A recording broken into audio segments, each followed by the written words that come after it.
Greetings, ladies and gentlemen, and welcome to this latest edition of Tales from Outer Space. Hope you enjoy. Story number 1. What's so great about humanity, anyway? Written by Random 3X. I have to be honest. Your race is simply the worst amongst all the sentient races in our land. Reaver slightly slurred, gesturing to the humans sitting across the table from him. Take my race, for instance. We elves live centuries, if not millennia. Reaver paused to give the audible scoff, while humans barely manage a century without heretical magic. He has a point, lad, Boulder added, slamming his tankard of industrial alcohol onto the table. My race is famed for our skill in metalwork and mining. I doubt you'd even hear a human name spoken atop the world of craftsmen. Alien shuffled uncomfortably in his armor as the adventuring party he had been traveling with for years were finally, albeit drunkenly, speaking their minds about his race. What about you, Growl? Alan asked, turning to the Dragonborn ally who had been quiet during the entire conversation. I do not hold a negative opinion on humans, but I don't hold a positive one either. My people are proud and honorable, but many of the humans we have met have been spineless wimps, present company excluded, of course. So, you all think this? Elaine asked, looking across the table to which his 3 companions all nodded. Reaver, do you really think that we are worse than orcs, goblins, and the like? Elaine pressed. Yeah, of course. At least those primitive races don't pretend to be higher than the animals they are. Humans are unique in only one way, Reaver answered, looking down his nose at Elaine. You think yourself better simply because you exist, Reaver finished. Elaine could feel his blood begin to boil. He had traveled with this party for years, they had fought through countless encounters, and they had never spoken like this. But as quick as the flames of anger grew, they vanished. In the place, ice now ran through his veins. Okay, fine, let's tackle the point you've made, shall we? Elaine asked, with which the party seemed intrigued. Reaver, you mentioned your race's most defining feature, your exceedingly long lifespans. Elaine gestured to the elf. Indeed. Reaver seemed pleased by this. Tell me, do you actually do anything in these long lives? Elaine's question froze the expression on Reaver's face. From the few elves that we've actually met, the majority seem listless and apathetic. You don't seem to realize your long lives are actually a detriment. How dare! Reaver began before Elaine cut him off. Yes, humans barely last a century, but because our time is so limited, we don't faff around, hoping tomorrow will be the day we actually bother to achieve something. Your race is stagnating because you see no point to tomorrow, when you can do whatever it is a century from now. Elaine's words cut deep and left Reaver leaning back in his seat. Ha ha! He got ya, good elf! Boulder laughed boisterously. You, Boulder, you say that we aren't at the top of the world's artisans. I will concede this much, Elaine said, focusing his gaze on the dwarf. But how many of those masterpieces are actually used? How many are even given sold? We humans don't need one masterpiece when we can fit an army with the standard stuff. Elaine drew his small dagger to demonstrate his point. It was a blade that he had had since he was a child, and it still worked. Now, lad, Boulder began, trying to refute Elaine, but was cut off like Reaver. And a society that focuses so much in one field and ostracizes those that can't actually make it is a failure of society. You yourself bemoan being kicked out of your home because you were only good at hunting. Yet you espouse your race's superiority to mine. Humans may not be the best, but we don't limit our options like you. I expect that I'm next, then, Growl asked.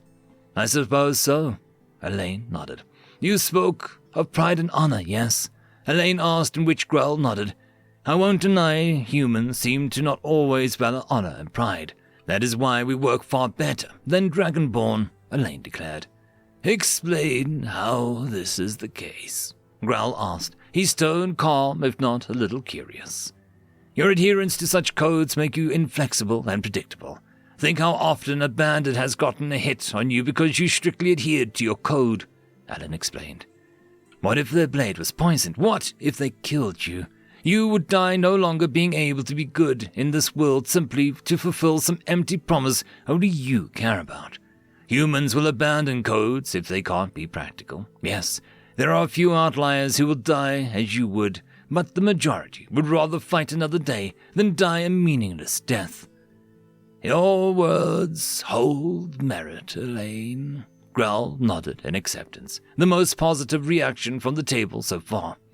I'm going to bed. Elaine rose from his feet. But one more thing. We humans know we only pretend to be above animals. We all know full well we are beasts on two legs. The only difference from orcs and goblins is we strive to be better than our bestial selves. With those words, the table was left in silence. End of story. Story number 2. The Deja Vu Maneuver, written by Slow AD 2584. Human warships were silly, poorly designed, and antiquated. In the eyes of the other galactic species, it seemed the humans were sticking to their old ways of water surface craft, having a keel and an up-hull orientation, and their weapons were mostly along the port and starboard side, in a series of large, fixed battery cannons of a merely kinetic variety. There were no sensors, guns, or crew stations anywhere along its heavily armored and reinforced keel, revealing a questionably very large blind spot to its vision and fields of fire. All in all, the galaxy laughed at the designs. It was a World War II steel battleship with a Spanish galleon cannon setup in space. Their jump drives were even more archaic and foolish, requiring a hyperspatial GPS point measurement anchors to be only jumped to locations possible. They could only ever jump to a place a ship has been before at least once. The ship designs were ridiculous and suffered a whole lot of ridicule. That is, until the skirmish with the Valman pillage cruiser and the galaxy witnessed the Deja Vu Maneuver for the first time. The pillage cruiser was raucously belligerent as it approached the human colony moon. A human warship, a light patrol cruiser, SS Paladin, a moderate model of the ridiculous design, raced out to intercept the attackers. The pillage cruiser plasma fire raked the primitive ship from a remarkable distance, but to little effect while the Paladin was approaching keel first, showing only its heavily armored keel face, what was barely scarred from the fire. The Paladin was on a near-collision course with the pillage cruiser, and the Valman raiders prepared for some close combat action with the primitive humans, with savage glee. Then, several strange things happened. 1. The Paladin pitched bow onto the raider. 2. Locked in a jump drive GPS anchor. 3. And actually sped up. The energy signal reading showed a Paladin jump drive and broadside cannons ramping up with energy in preparation. The Paladin raced past the cruiser to one side, the cannons on that side ripple-firing large high-kinetic shells into the pillage cruiser as it passed at point-blank range, causing shimmering ripples all across the pillage cruiser shields. The raider guns tore into the unshielded Paladin ship, whose exposed upper decks were only moderately armored. The raider gun turrets barely able to track the Paladin ship as it raced by at such a high relative speed. They were viewed as such newbies at the snack of engagement protocol. The pillage cruiser, shield held, knocked down to about 40%, but the pillager was undamaged. The Paladin ship was slightly mangled, several fires smoking out into space. It wasn't a fair exchange that time, because then the Deja Vu Maneuver occurred, and the now name for it was made sense, because the Paladin jumped to its anchor and began a broadside pass.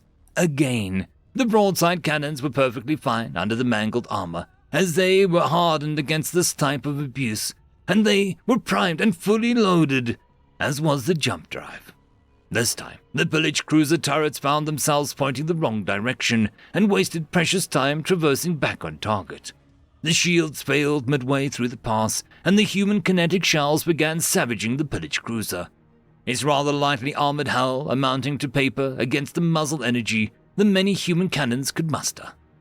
For the paradigm of the warships of the rest of the galaxy over-relied on their shields and kinetic-less energy weapons, resulting in direct hull reinforcement taking a backseat role. The pillage cruiser fire was zorching and burning the human ship as well. But by now the exchange was far from equal, only now the other way. On the third repeat pass, the pillage cruiser endured rapid broadside fire alongst its entire length, racking its hull with jagged holes, pressure loss outgassing, and interior explosions, and it was in serious trouble. It launched its reserved and very expensive torpedoes in desperation, but the torpedoes never found their mark. The Paladin altered course slightly before the third jump, torpedoes on its tail, and after an emergency back at the beginning of the pass, its course was now going to pass on the other side of the pillage cruiser, blasting the unshielded ship with its fresh other broadside. Remarkably, some of the anti-ship torpedoes circled around to strike the pillage cruiser, showing the cleverness of the Paladin's pilot. After the fifth pass, the Paladin altered its course one last time. This time, it emerged on a direct collision course with the mangled and disabled pillage cruiser.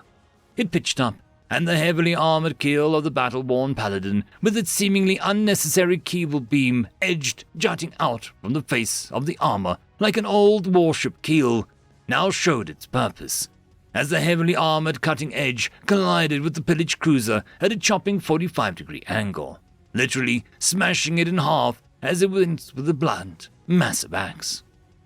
The ridicule of their design ended that day. It seems the human technology and design, while still very much limited and primitive when in comparison with the rest, was all applied in the human's particular fashion, revealing the truth of an old human saying, "It ain't so much the tool, but the hand and the mind of the person using it that gets the job done." Galactic Council strategos were struggling to find a method to defend against such a maneuver if hostilities ever erupted against the human warships, as the SS Paladin was a mere Coast Guard cutter version of the human warships. They shuddered in horror when considering the Titanic battlecruisers and, oh God, those odd gigagun deck barges using the same technique. End of story. I just quickly want to thank the Tier 5 patrons and channel members: Alithia Barkey, Cam Maxwell, Casper Arnholtz, Albarden Guster, Arcadian, Lord Azrakal, and Joachim Backer.